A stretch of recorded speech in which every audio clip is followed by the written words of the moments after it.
v. Two visitors. 2 winters had nearly passed. Heidi was happy, for the spring was coming again, with the soft delicious wind that made the fir trees roar. Soon she would be able to go up to the pasture, where blue and yellow flowers greeted her at every step. She was nearly 8 years old, and had learned to take care of the goats, who ran after her like little dogs. Several times the village teacher had sent word by Peter that the child was wanted in school, but the old man had not paid any attention to the message and had kept her with him as before. It was a beautiful morning in March. The snow had melted on the slopes, and was going fast. Snowdrops were peeping through the ground, which seemed to be getting ready for spring. Heidi was running to and fro before the door, when she suddenly saw an old gentleman, dressed in black, standing beside her. As she appeared frightened, he said kindly, "You must not be afraid of me, for I love children. Give me your hand, Heidi, and tell me where your grandfather is." "He is inside, making round wooden spoons," the child replied, opening the door while she spoke. It was the old pastor of the village, who had known the grandfather years ago. After entering, he approached the old man, saying, "Good morning, neighbor." The old man got up, surprised, and offering a seat to the visitor, said, "Good morning, Mr. Parson. Here is a wooden chair, if it is good enough." Sitting down, the parson said, "It is long since I have seen you, neighbor. I have come today to talk over a matter with you. I am sure you can guess what it is about."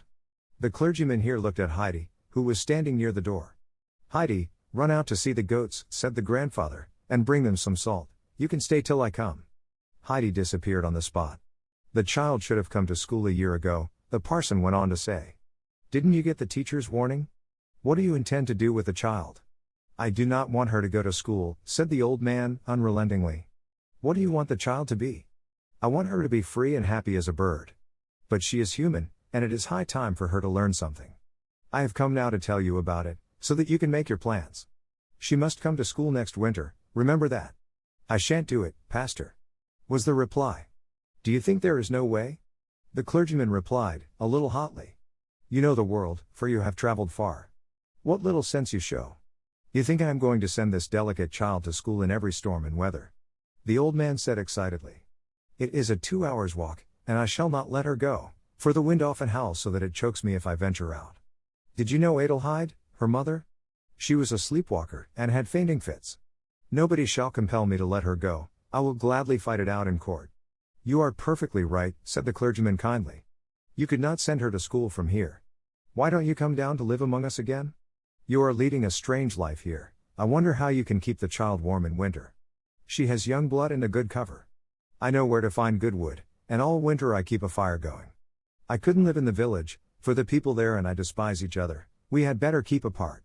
"You are mistaken, I assure you. Make your peace with God, and then you'll see how happy you will be."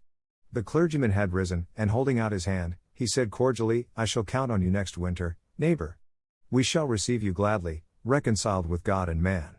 But the uncle replied firmly, while he shook his visitor by the hand, "Thank you for your kindness, but you will have to wait in vain." "God be with you," said the parson, and left him sadly. The old man was out of humor that day, and when Heidi begged to go to the grandmother, he only growled, "Not today." Next day they had hardly finished their dinner, when another visitor arrived. It was Heidi's Aunt Detta. She wore a hat with feathers and a dress with such a train that it swept up everything that lay on the cottage floor. While the uncle looked at her silently, Detta began to praise him and the child's red cheeks. She told him that it had not been her intention to leave Heidi with him long, for she knew she must be in his way. She had tried to provide for the child elsewhere, and at last she had found a splendid chance for her. Very rich relations of her lady, who owned the largest house in Frankfurt, had a lame daughter. This poor little girl was confined to her rolling chair and needed a companion at her lessons. Detta had heard from her lady that a sweet, quaint child was wanted as playmate and schoolmate for the invalid. She had gone to the housekeeper and told her all about Heidi. The lady, delighted with the idea, had told her to fetch the child at once. She had come now, and it was a lucky chance for Heidi, for one never knew what might happen in such a case, and who could tell? Have you finished? The old man interrupted her at last. "Why, one might think I was telling you the silliest things. There is not a man in Prattingen who would not thank God for such news. Bring them to somebody else, but not to me," said the uncle, coldly. Detta, flaming up, replied, "Do you want to hear what I think? Don't I know how old she is, 8 years old and ignorant of everything? They have told me that you refuse to send her to church and to school. She is my only sister's child, and I shall not bear it, for I am responsible. You do not care for her, how else could you be indifferent to such luck? You had better give way or I shall get the people to back me. If I were you, I would not have it brought to court, some things might be warmed up that you would not care to hear about. Be quiet. The uncle thundered with flaming eyes. Take her and ruin her, but do not bring her before my sight again. I do not want to see her with feathers in her hat and wicked words like yours. With long strides he went out. You have made him angry, said Heidi with a furious look. He won't be cross long. But come now, where are your things? Asked Detta. I won't come, Heidi replied. What? Detta said passionately. But changing her tone, she continued in a more friendly manner, come now, you don't understand me. I am taking you to the most beautiful place you have ever seen. After packing up Heidi's clothes she said again, come, child, and take your hat. It is not very nice, but we can't help it. I shall not come, was the reply. Don't be stupid and obstinate, like a goat. Listen to me. Grandfather is sending us away and we must do what he commands, or he will get more angry still. You'll see how fine it is in Frankfurt. If you do not like it, you can come home again and by that time grandfather will have forgiven us. Can I come home again tonight? Asked Heidi. Come now, I told you you could come back. If we get to Meienfeld today, we can take the train tomorrow. That will make you fly home again in the shortest time. Holding the bundle, Detta led the child down the mountain. On their way they met Peter, who had not gone to school that day. The boy thought it was a more useful occupation to look for hazel rods than to learn to read, for he always needed the rods. He had had a most successful day, for he carried an enormous bundle on his shoulder. When he caught sight of Heidi and Detta, he asked them where they were going. I am going to Frankfurt with Aunt Detta, Heidi replied, but first I must see grandmother, for she is waiting. Oh no, it is too late.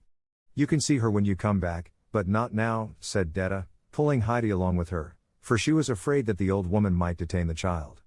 Peter ran into the cottage and hit the table with his rods.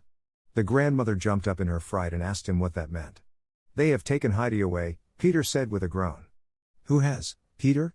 Where has she gone? The unhappy grandmother asked.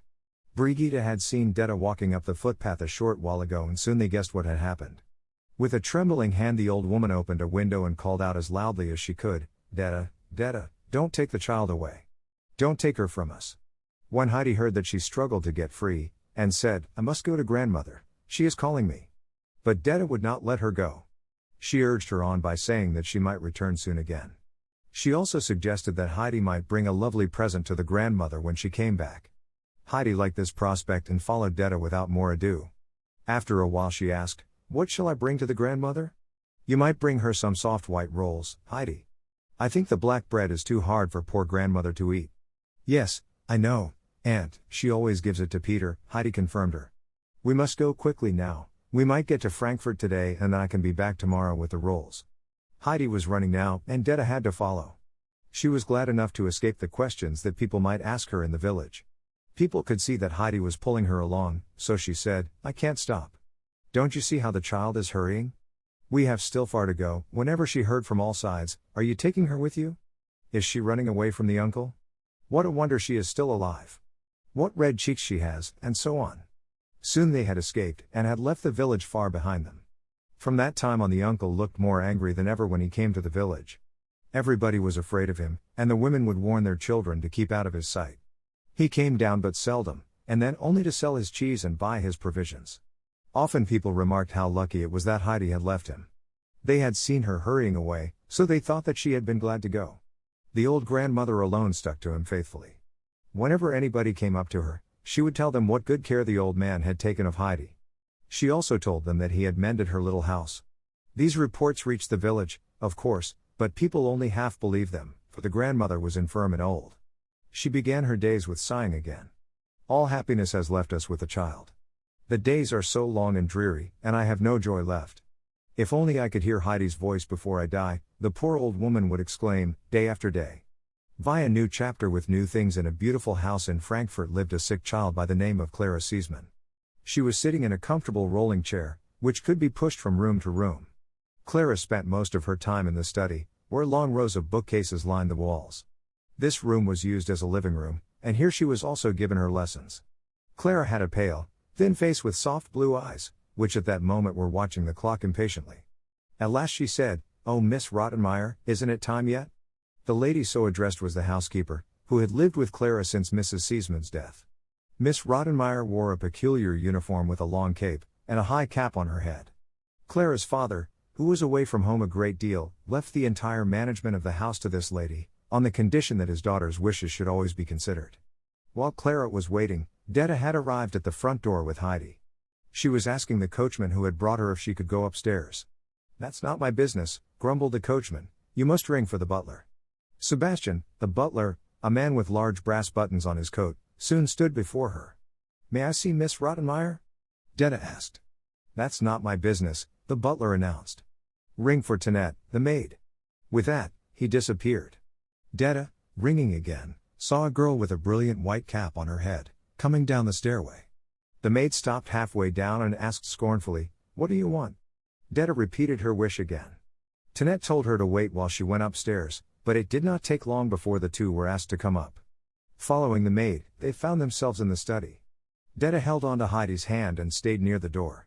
Miss Rottenmeier, slowly getting up, approached the newcomers.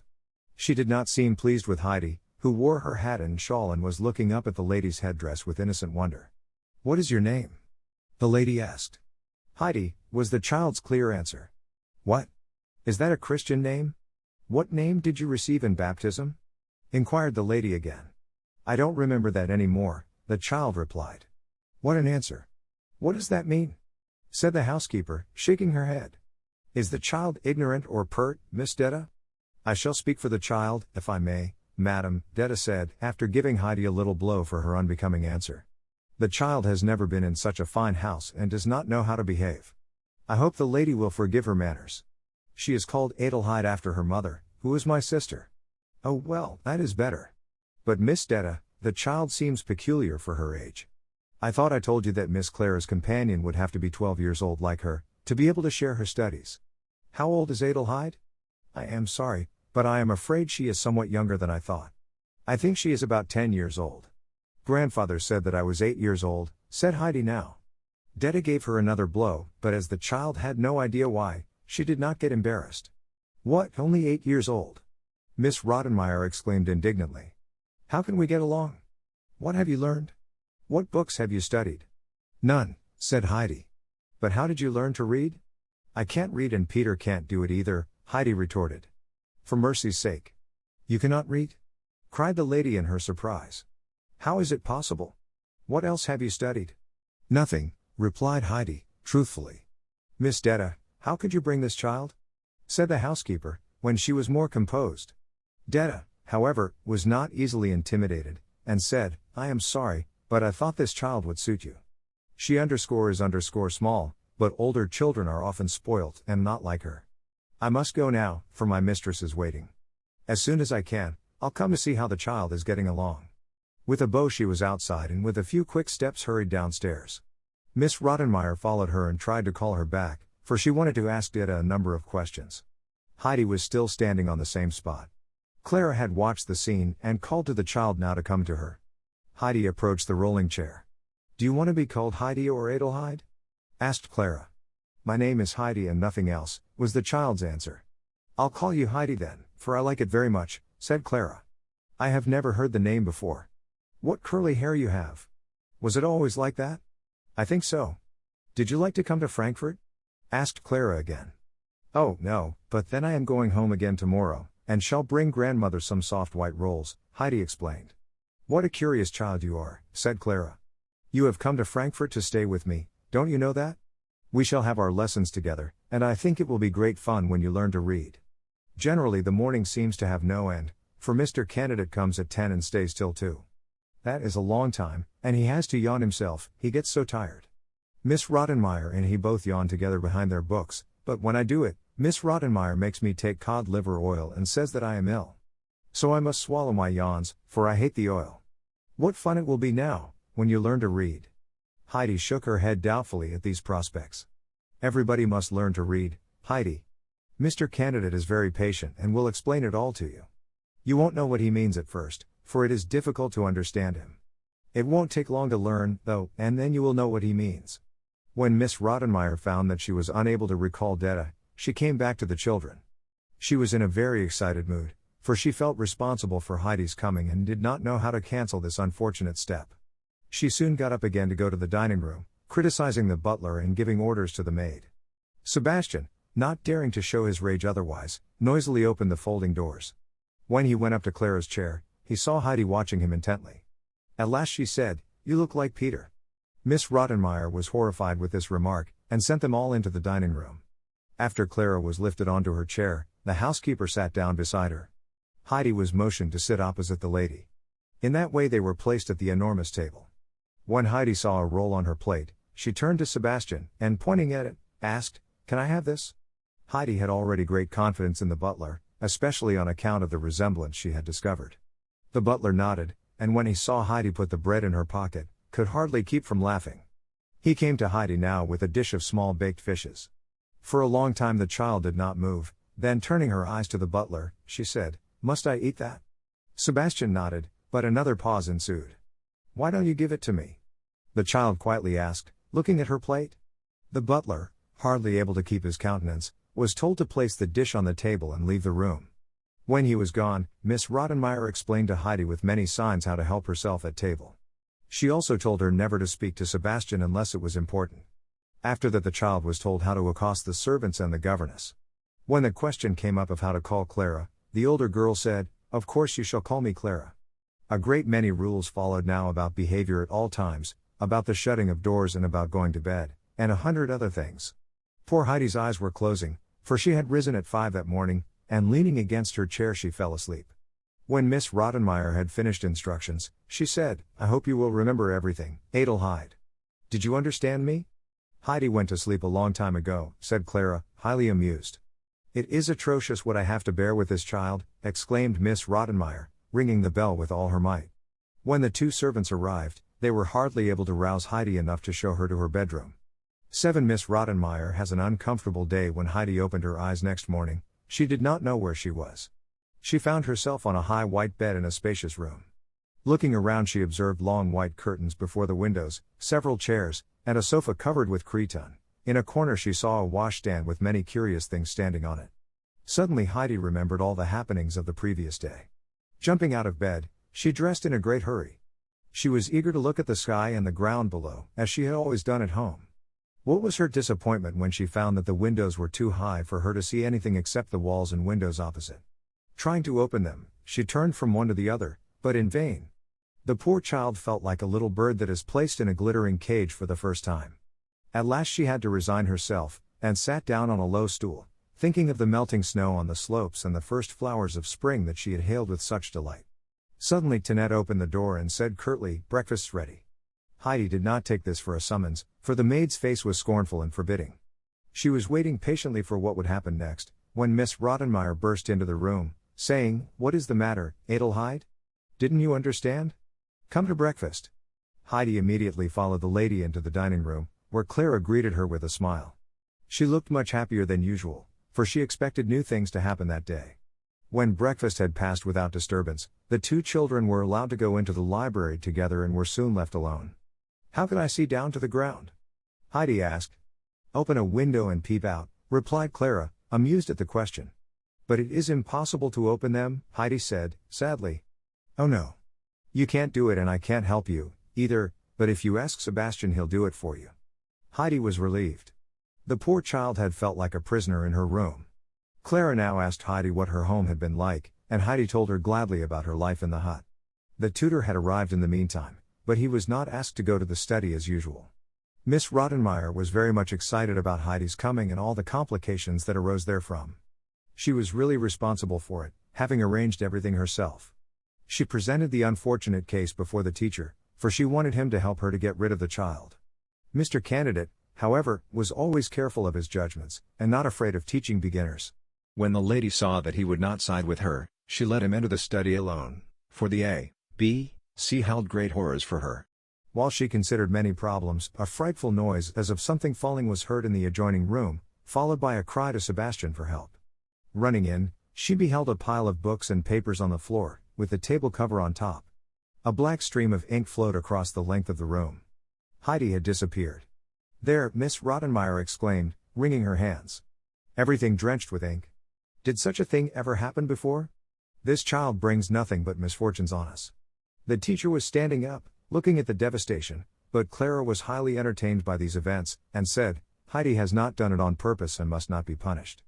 In her hurry to get away she caught on the table cover and pulled it down. I think she must never have seen a coach in all her life, for when she heard a carriage rumbling by, she rushed out like mad. Didn't I tell you, Mr. Candidate, that she has no idea whatever about behavior? She does not even know that she has to sit quiet at her lessons. But where has she gone? What would Mr. Seesman say if she should run away? When Miss Rottenmeier went downstairs to look for the child, she saw her standing at the open door, looking down the street. What are you doing here? How can you run away like that? Scolded Miss Rottenmeier. I heard the fir trees rustle, but I can't see them and do not hear them any more, replied Heidi, looking in great perplexity down the street. The noise of the passing carriage had reminded her of the roaring of the south wind on the Alp. Fir trees? What nonsense! We are not in a wood. Come with me now to see what you have done. When Heidi saw the devastation that she had caused, she was greatly surprised, for she had not noticed it in her hurry. This must never happen again, said the lady sternly. You must sit quiet at your lessons. If you get up again I shall tie you to your chair. Do you hear me? Heidi understood, and gave a promise to sit quietly during her lessons from that time on. After the servants had straightened the room, it was late and there was no more time for studies. Nobody had time to yawn that morning. In the afternoon, while Clara was resting, Heidi was left to herself. She planted herself in the hall and waited for the butler to come upstairs with the silver things. When he reached the head of the stairs, she said to him, I want to ask you something. She saw that the butler seemed angry, so she reassured him by saying that she did not mean any harm. All right, miss, what is it? My name is not Miss, why don't you call me Heidi? Miss Rottenmeier told me to call you Miss. Did she? Well then, it must be so. I have 3 names already, sighed the child. What can I do for you? Asked Sebastian now. Can you open a window for me? Certainly, he replied. Sebastian got a stool for Heidi, for the windowsill was too high for her to see over. In great disappointment, Heidi turned her head away. I don't see anything but a street of stone. Is it the same way on the other side of the house? Yes. Where do you go to look far down on everything? On a church tower. Do you see that one over there with the golden dome? From there you can overlook everything. Heidi immediately stepped down from the stool and ran downstairs. Opening the door, she found herself in the street, but she could not see the tower anymore. She wandered on from street to street, not daring to accost any of the busy people. Passing a corner, she saw a boy who had a barrel organ on his back and a curious animal on his arm. Heidi ran to him and asked, Where is the tower with the golden dome? Don't know, was the reply. Who can tell me? Don't know. Can you show me another church with a tower? Of course I can. Then come and show me. What are you going to give me for it? Said the boy, holding out his hand. Heidi had nothing in her pocket but a little flower picture. Clara had only given it to her this morning, so she was loath to part with it. The temptation to look far down into the valley was too great for her, though, and she offered him the gift. The boy shook his head, to Heidi's satisfaction. What else do you want? Money. I have none, but Clara has some. How much must I give you? 20 pennies. All right, but come. While they were wandering down the street, Heidi found out what a barrel organ was, for she had never seen one. When they arrived before an old church with a tower, Heidi was puzzled what to do next, but having discovered a bell, she pulled it with all her might. The boy agreed to wait for Heidi and show her the way home if she gave him a double fee. The lock creaked now from inside, and an old man opened the door. In an angry voice, he said, How do you dare to ring for me? Can't you see that it is only for those who want to see the tower? But I do, said Heidi. What do you want to see? Did anybody send you? Asked the man. No, but I want to look down from up there. Get home and don't try it again. With that the tower keeper was going to shut the door, but Heidi held his coattails and pleaded with him to let her come. The tower keeper looked at the child's eyes, which were nearly full of tears. All right, come along, if you care so much, he said, taking her by the hand. The two climbed up now many, many steps, which got narrower all the time. When they had arrived on top, the old man lifted Heidi up to the open window. Heidi saw nothing but a sea of chimneys, roofs and towers, and her heart sank. Oh, dear, it's different from the way I thought it would be, she said. There. What could such a little girl know about a view? We'll go down now and you must promise never to ring at my tower any more.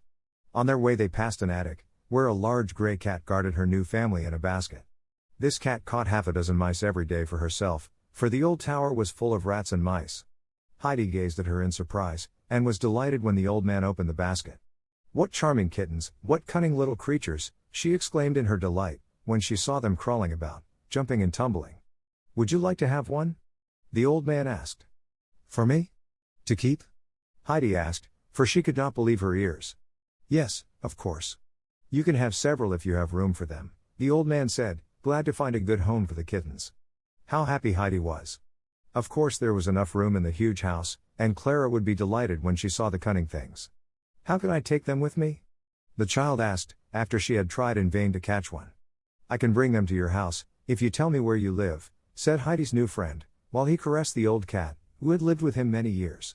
Bring them to Mr. Seesman's house, there is a golden dog on the door, with a ring in his mouth. The old man had lived in the tower a long time and knew everybody. Sebastian also was a special friend of his. I know, he said. But to whom shall I send them? Do you belong to Mr. Seesman? No. Please send them to Clara, she will like them, I am sure. Heidi could hardly tear herself away from the pretty things, so the old man put one kitten in each of her pockets to console her. After that she went away. The boy was waiting patiently for her, and when she had taken leave of the tower keeper, she asked the boy, do you know where Mr. Seesman's house is? No, was the reply. She described it as well as she could, till the boy remembered it. Off they started, and soon Heidi found herself pulling the doorbell. When Sebastian arrived he said, hurry up.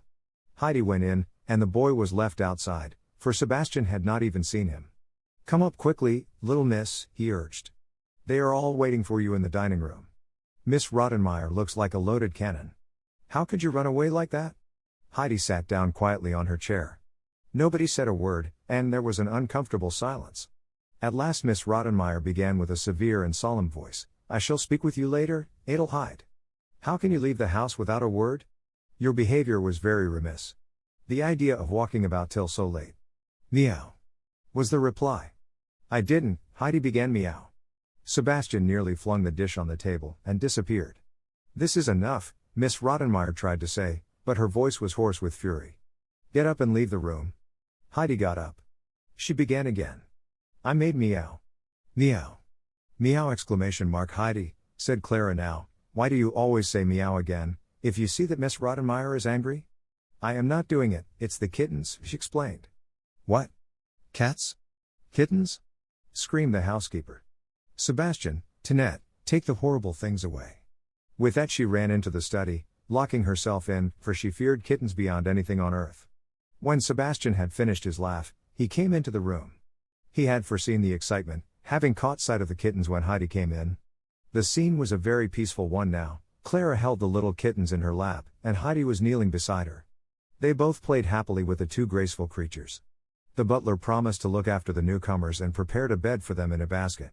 A long time afterwards, when it was time to go to bed, Miss Rottenmeier cautiously opened the door. Are they away? She asked. Yes, replied the butler, quickly seizing the kittens and taking them away. The lecture that Miss Rottenmeier was going to give Heidi was postponed to the following day, for the lady was too much exhausted after her fright. They all went quietly to bed, and the children were happy in the thought that their kittens had a comfortable bed. 8 great disturbances in the Seesman house. A short time after the tutor had arrived next morning, the doorbell rang so violently that Sebastian thought it must be Mr. Seesman himself. What was his surprise when a dirty street boy, with a barrel organ on his back, stood before him. What do you mean by pulling the bell like that? The butler said. I want to see Clara. Can't you at least say Miss Clara, you ragged urchin? Said Sebastian harshly. She owes me 40 pennies, said the boy. You're crazy. How do you know Miss Clara lives here? I showed her the way yesterday and she promised to give me 40 pennies. What nonsense. Miss Clara never goes out. You had better take yourself off, before I send you. The boy, however, did not even budge, and said, I saw her. She has curly hair, black eyes and talks in a funny way. Oh, Sebastian chuckled to himself, that was the little miss. Pulling the boy into the house, he said, all right, you can follow me. Wait at the door till I call you, and then you can play something for Miss Clara. Knocking at the study door, Sebastian said, when he had entered, a boy is here who wants to see Miss Clara. Clara, delighted at his interruption, said, can't he come right up, Mr. Candidate? But the boy was already inside, and started to play. Miss Rottenmeier was in the adjoining room when she heard the sounds. Where did they come from? Hurrying into the study, she saw the street boy playing to the eager children. Stop. Stop. She called, but in vain, for the music drowned her voice. Suddenly she made a big jump, for there, between her feet, crawled a black turtle. Only when she shrieked for Sebastian could her voice be heard. The butler came straight in, for he had seen everything behind the door, and a great scene it had been. Glued to a chair in her fright, Miss Rottenmeier called, "Send the boy away. Take them away." Sebastian obediently pulled the boy after him. Then he said, "Here are 40 pennies from Miss Clara and 40 more for playing. It was well done, my boy." With that he closed the door behind him. Miss Rottenmeier found it wiser now to stay in the study to prevent further disturbances. Suddenly there was another knock at the door. Sebastian appeared with a large basket, which had been brought for Clara. "We had better have our lesson before we inspect it," said Miss Rottenmeier. But Clara, turning to the tutor, asked, "Oh, please, Mr. Candidate, can't we just peep in, to see what it is?" "I am afraid that you will think of nothing else," the teacher began. Just then something in the basket, which had been only lightly fastened, moved, and 1, 2, 3 and still more little kittens jumped out, scampering around the room with the utmost speed. They bounded over the tutor's boots and bit his trousers, they climbed up on Miss Rottenmeier's dress and crawled around her feet. Mewing and running, they caused a frightful confusion. Clara called out in delight, "Oh, look at the cunning creatures, look how they jump. Heidi, look at that one, and oh, see the one over there?" Heidi followed them about, while the teacher shook them off. When the housekeeper had collected her wits after the great fright, she called for the servants. They soon arrived and stored the little kittens safely in the new bed. No time had been found for yawning that day, either. When Miss Rottenmeier, who had found out the culprit, was alone with the children in the evening, she began severely, "Adelheid, there is only one punishment for you. I am going to send you to the cellar, to think over your dreadful misdeeds, in company with the rats." A cellar held no terrors for Heidi, for in her grandfather's cellar fresh milk and the good cheese had been kept, and no rats had lodged there. But Clara shrieked, "Oh, Miss Rottenmeier, you must wait till Papa comes home, and then he can punish Heidi." The lady unwillingly replied, "All right, Clara, but I shall also speak a few words to Mr. Seesman." With those words she left the room. Since the child's arrival everything had been upset, and the lady often felt discouraged, though nothing remarkable happened for a few days. Clara, on the contrary, enjoyed her companion's society, for she always did funny things. In her lesson she could never get her letters straight. They meant absolutely nothing to her, except that they would remind her of goats and eagles. The girls always spent their evenings together, and Heidi would entertain her friend with tales of her former life, till her longing grew so great that she added, "I have to go home now. I must go tomorrow." Clara's soothing words and the prospect of more rolls for the grandmother kept the child. Every day after dinner she was left alone in her room for some hours. Thinking of the green fields at home, of the sparkling flowers on the mountains, she would sit in a corner till her desire for all those things became too great to bear. Her aunt had clearly told her that she might return, if she wished to do so, so one day she resolved to leave for the alm hut. In a great hurry she packed the bread in the red shawl, and putting on her old straw hat, started off. The poor child did not get very far. At the door she encountered Miss Rottenmeier, who stared at Heidi in mute surprise. "What are you up to?" she exploded. "Haven't I forbidden you to run away? You look like a vagabond." "I was only going home," whispered the frightened child. "What, you want to run away from this house? What would Mr. Seesman say? What is it that does not suit you here? Don't you get better treatment than you deserve? Have you ever before had such food, service and such a room?" "Answer." "No," was the reply. "Don't I know that?" the furious lady proceeded. "What a thankless child you are, just idle and good for nothing." But Heidi could not bear it any longer. She loudly wailed, "Oh, I want to go home. What will poor Snowhopper do without me? Grandmother is waiting for me every day. Poor Thistlefinch gets blows if Peter gets no cheese, and I must see the sun again when he says good night to the mountains. How the eagle would screech if he saw all the people here in Frankfurt. For mercy's sake, the child is crazy," exclaimed Miss Rottenmeier, running up the stairs. In her hurry she had bumped into Sebastian, who was just then coming down. "Bring the unlucky child up," she called to him, rubbing her head. "All right, many thanks," answered the butler, rubbing his head, too, for he had encountered something far harder than she had. When the butler came down, he saw Heidi standing near the door with flaming eyes, trembling all over. Cheerfully he asked, "What has happened, little one? Do not take it to heart, and cheer up. She nearly made a hole in my head just now, but we must not get discouraged." "Oh, no!" exclamation mark. "Come, up with you, she said so." Heidi walked upstairs very slowly. Seeing her so changed, Sebastian said, "Don't give in. Don't be so sad. You have been so courageous till now, I have never heard you cry yet. Come up now, and when the lady's away we'll go and look at the kittens. They are running round like wild. Nodding cheerlessly, the child disappeared in her room. That night at supper Miss Rottenmeier watched Heidi constantly, but nothing happened. The child sat as quiet as a mouse, hardly touching her food, except the little roll. Talking with the tutor next morning, Miss Rottenmeier told him her fears about Heidi's mind. But the teacher had more serious troubles still, for Heidi had not even learned her A, B, C in all this time. Heidi was sorely in need of some clothes, so Clara had given her some. Miss Rottenmeier was just busy arranging the child's wardrobe, when she suddenly returned. Adelheid, she said contemptuously, what do I find? A big pile of bread in your wardrobe. I never heard the like. Yes, Clara, it is true. Then, calling Tinette, she ordered her to take away the bread and the old straw hat she had found. No, don't. I must keep my hat. The bread is for grandmother, cried Heidi in despair. You stay here, while we take the rubbish away, said the lady sternly. Heidi threw herself down now on Clara's chair and sobbed as if her heart would break. Now I can't bring grandmother any rolls. Oh, they were for grandmother, she lamented. Heidi, don't cry any more, Clara begged. Listen. When you go home someday, I am going to give you as many rolls as you had, and more. They will be much softer and better than those stale ones you have kept. Those were not fit to eat, Heidi. Stop now, please, and don't cry any more. Only after a long, long time did Heidi become quiet. When she had heard Clara's promise, she cried, Are you really going to give me as many as I had? At supper, Heidi's eyes were swollen and it was still hard for her to keep from crying.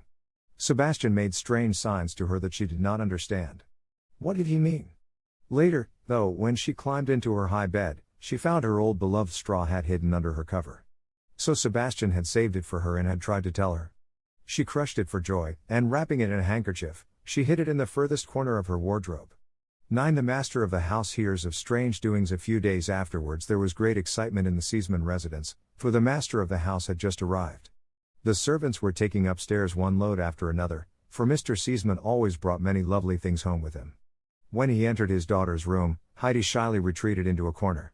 He greeted Clara affectionately, and she was equally delighted to see him, for she loved her father dearly. Then he called to Heidi, Oh, there is our little Swiss girl. Come and give me your hand. That's right.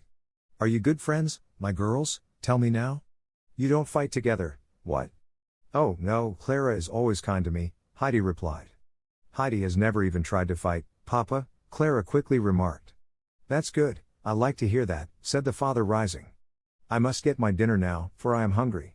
I shall come back soon and show you what I have brought home with me. In the dining room he found Miss Rottenmeier surveying the table with a most tragic face. You do not look very happy at my arrival, Miss Rottenmeier. What is the matter? Clara seems well enough, he said to her.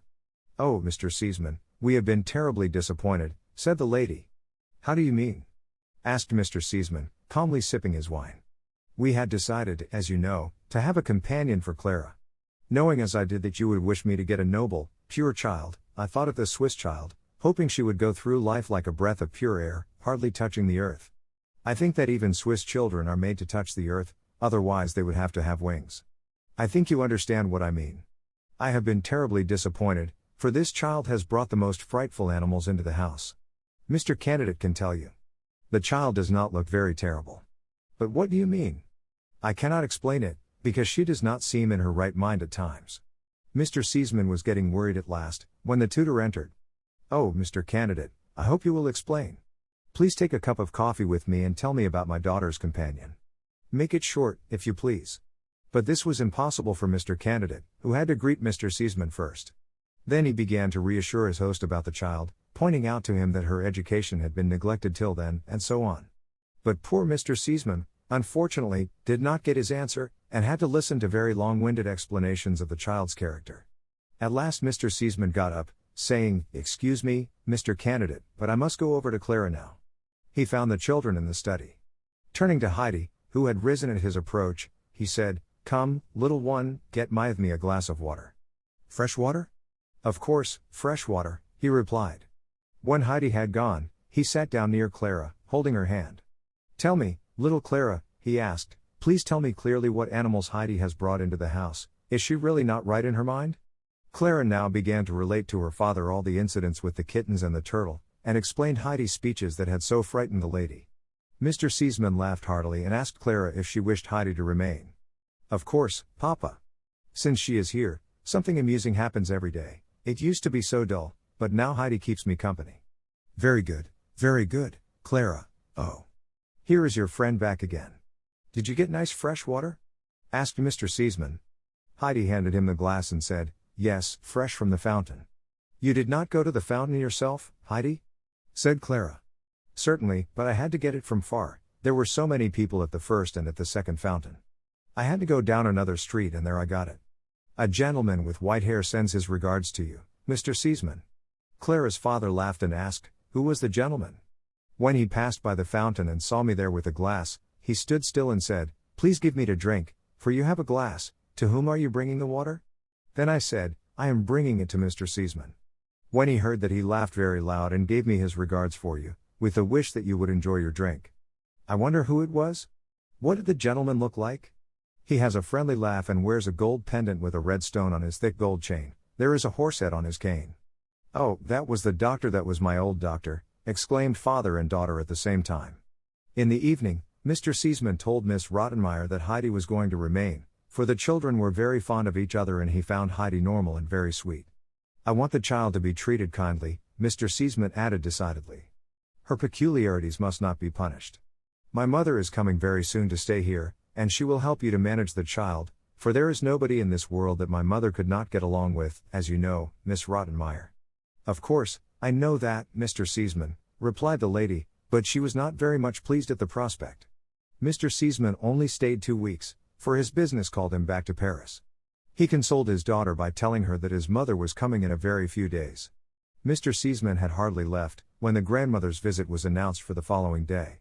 Clara was looking forward to this visit, and told Heidi so much about her dear grandmama that Heidi also began to call her by that name, to Miss Rottenmeier's disapproval, who thought that the child was not entitled to this intimacy.